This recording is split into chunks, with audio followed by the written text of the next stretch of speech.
Ini adalah kisah tragis yang dialami oleh Ahmad Nizam Al-Fahri, bocah yang berusia 6 tahun, yang dinyatakan hilang oleh keluarganya pada hari Rabu tanggal 21 Agustus 2024 di daerah Pontianak, Kalimantan Barat, dan diduga korban tersebut telah diculik.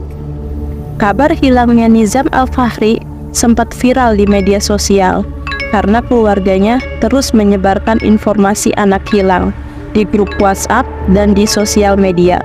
Mereka berharap bahwa ada informasi mengenai keberadaan Nizam.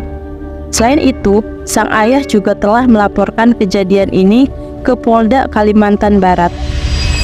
Tapi siapa sangka, ternyata ini adalah sebuah kasus rekayasa yang dibuat oleh ibu sambung Nizam yang bernama Iftahur Rahmah untuk menutupi perbuatannya yang telah menganiaya Nizam hingga meninggal dunia. Sungguh kejam kelakuan sang ibu tiri kepada anaknya. Sebenarnya apa yang menyebabkan dia tega melakukan hal itu? Langsung saja kita ke pembahasan.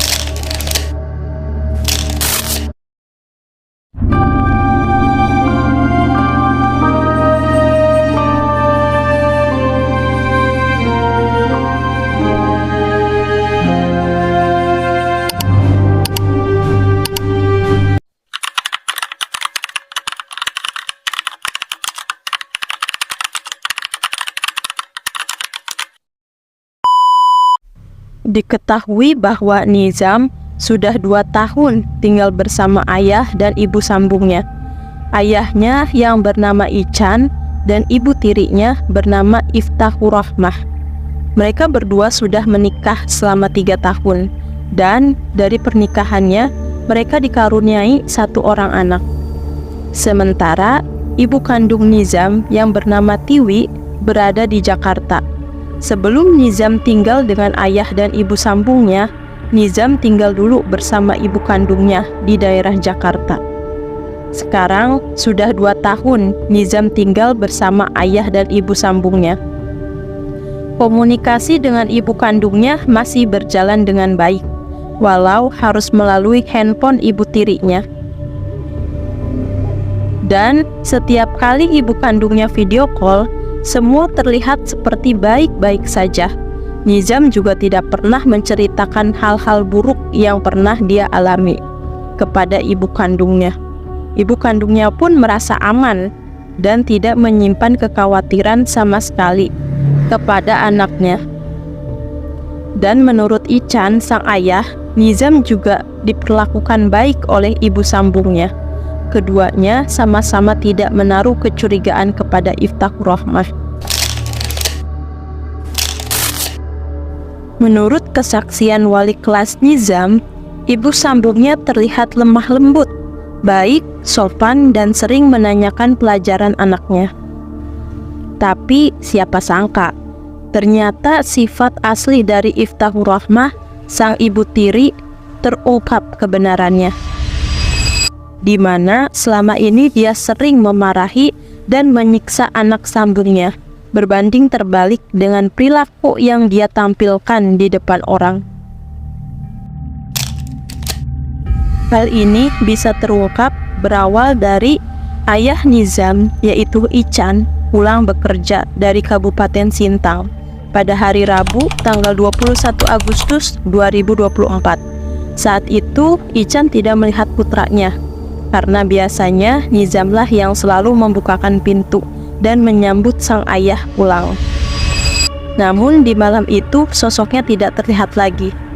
Melihat anaknya tidak ada di dalam rumah, dia pun bertanya kepada Iftahur Rahmah. Lalu dijawab oleh istrinya bahwa Nizam tadi dijemput sama 2 orang laki-laki yang mengaku disuruh oleh ibu kandungnya Nizam dan udah minta izin kepada ayahnya. Mendengar itu, Ican pun kaget karena pada saat dia bekerja tidak ada orang yang menelponnya untuk meminta izin membawa pulang putranya berlibur ke Jakarta. Kecurigaan itu membuat Ican berpikir bahwa anaknya mungkin telah diculik. Di hari itu juga, Ican langsung melaporkan kejadian ini kepada Polda Kalimantan Barat, didampingi oleh istrinya sebagai saksi yang melihat Nizam dijemput oleh orang yang tidak dikenal. Laporan tersebut, polisi langsung mendatangi rumah korban dan melakukan beberapa pemeriksaan di dalam rumah dan di sekitar rumah. Bukan hanya itu, polisi juga mengecek keberadaan CCTV yang ada di lingkungan sekitar rumah. Namun, dari hasil penyelidikannya, polisi tidak menemukan hasil rekaman CCTV dan tidak ada bukti-bukti bahwa korban telah diculik seperti yang dikatakan oleh ibu tirinya. Kasus ini semakin rumit karena polisi tidak menemukan bukti tersebut. Akhirnya, berita anak hilang pun diviralkan oleh ayah Nizam dan keluarganya, berharap mereka akan mendapatkan informasi tentang keberadaan Nizam. Sampai pada keesokan harinya, setelah sholat subuh, tepatnya di hari Kamis, tanggal 22 Agustus 2024, Ican menerima telepon dari mertuanya. Dan dari situ dia menemukan informasi yang sangat mengejutkan di luar dugaannya, di mana mertuanya mengatakan bahwa Nizam sebenarnya sudah meninggal dan jasadnya masih berada di sekitar rumah. Mertuanya mengetahui hal ini dari sang pelaku yang merupakan anaknya sendiri. Mendengar informasi tersebut, Ican langsung mencari Nizam di dalam dan di sekeliling rumah, tapi tidak langsung ketemu. Sampai pada sore harinya, tepatnya setelah maghrib, Ican pergi ke halaman belakang rumah dan mencium bau yang tidak sedap di sekitar rumahnya. Setelah dicari sumber bau tersebut, akhirnya dia melihat sebuah benda yang mencurigakan, di mana ada sebuah karung yang ditutupi jas hujan dan ditutupi lagi dengan pakaian kotor, dan terakhir ditutupi lagi dengan keramik. Kemudian diperiksalah oleh Ican. Setelah dibuka, ternyata di dalamnya terdapat jasad mayat anaknya yang terbungkus plastik berwarna hitam dan hijau. Kondisi Nizam saat ditemukan sudah bengkak dan menimbulkan bau yang tidak sedap. Setelah itu, korban langsung dievakuasi dan dibawa ke rumah sakit Anton Sujarwo. Sementara sang ibu tiri, dia pura-pura tidak mengetahui saat ditanya oleh Ican mengenai Nizam yang ditemukan dalam keadaan tidak bernyawa dan jasadnya ada di dalam karung. Tak lama kemudian, Ica pun langsung membawa Iftahur Rahmah ke kantor polisi dan melaporkan istrinya yang telah menghabisi nyawa anaknya. Barulah di kantor polisi, Iftahur Rahmah berkata jujur, menceritakan kejadian yang sesungguhnya. Menurut keterangan pelaku, pada hari Senin tanggal 19 Agustus 2024, tepatnya di jam 11 siang. Pada saat itu, Nizam yang baru saja pulang sekolah tiba-tiba dimarahi oleh pelaku tanpa alasan yang jelas. Dia bahkan tega mengunci korban di belakang rumah dan tidak diberi makan dalam keadaan hujan deras selama 24 jam. Melihat hujan turun deras pada saat itu tidak membuat hati pelaku tersentuh. Dia malah membiarkan anak sekecil Nizam berada di luar rumah tanpa diberikan makanan sama sekali. Sampai keesokan harinya, di jam 11 siang, dia mengizinkan Nizam masuk ke rumah. Mengingat Nizam yang dari kemarin belum makan, membuat badannya lemas. Dia juga berjalan sempoyongan. Bukannya disuruh makan, Nizam malah disuruh mandi oleh ibu tirinya. Nizam pun berjalan menuju kamar mandi. Akan tetapi, karena Nizam jalannya lambat, melihat itu, pelaku marah dan langsung mendorong Nizam dari belakang, menyebabkan Nizam terjatuh serta kepalanya terbentur lantai kamar mandi. Nizam kemudian dimandikan oleh ibu tirinya, dan setelah mandi, korban disuruh duduk di ruang TV. Namun, karena merasa lemas, Nizam mencoba untuk berbaring di ruang TV. Meski kondisi Nizam terlihat lemas dan pucat, pelaku tetap tidak memberinya makan, hanya memberikannya minum, sambil tetap memarahi korban.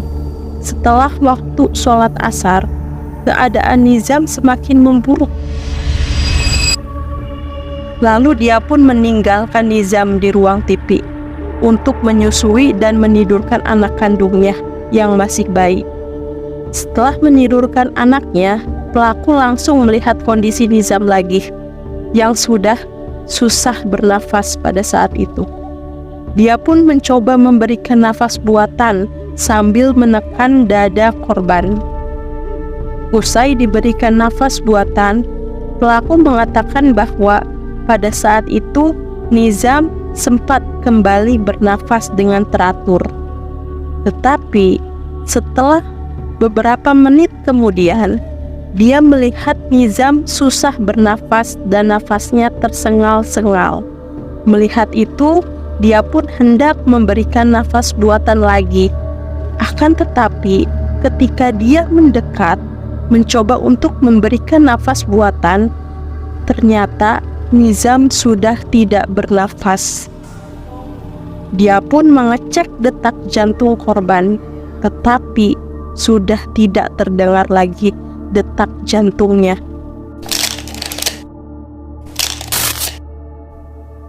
Pelaku pun sempat panik dan kebingungan. Dia berjalan bolak-balik ke sekeliling rumah mencari sesuatu untuk menyembunyikan perbuatannya. Tak lama, dia melihat ada karung dan plastik besar. Akhirnya, pelaku menyeret jasad korban ke halaman belakang rumah. Lalu, dia memasukkan jasad Nizam ke dalam plastik besar dan karung yang sudah dia siapkan. Setelah itu, dia kembali menyeret mayat Nizam yang ada di dalam karung dan menyimpannya di celah dinding antara rumah pelaku dan tetangga. Lalu pelaku pun memberikan alasan kenapa dia selama ini selalu memarahi dan menyiksa korban sampai korban meninggal dunia. Menurut pelaku, semua itu dia lakukan karena pelaku merasa cemburu dan iri kepada Nizam yang selalu diperlakukan spesial oleh Ican. Dia juga merasa bahwa suaminya lebih menyayangi Nizam ketimbang anak yang dia lahirkan. Dari semenjak dia mengandung sampai melahirkan, semua perhatian Ican tertuju pada Nizam yang merupakan anak dari istri pertamanya.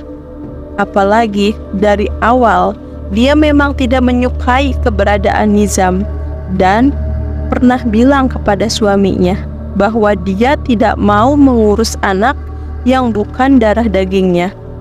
Pelaku juga mengakui suka memarahi dan menyiksa korban saat ayahnya tidak ada di rumah.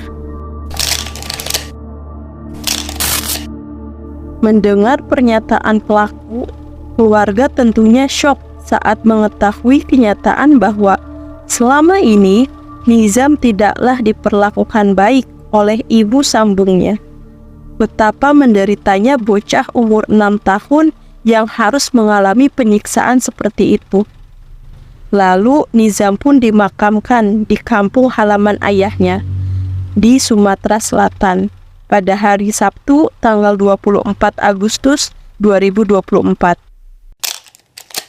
Kematian Nizam adalah sebuah tragedi yang sangat menyedihkan dan mengejutkan. Kasus ini bukan hanya mencerminkan kekejaman yang tidak terbayangkan, tapi juga menyoroti pentingnya perlindungan dan perhatian kepada anak.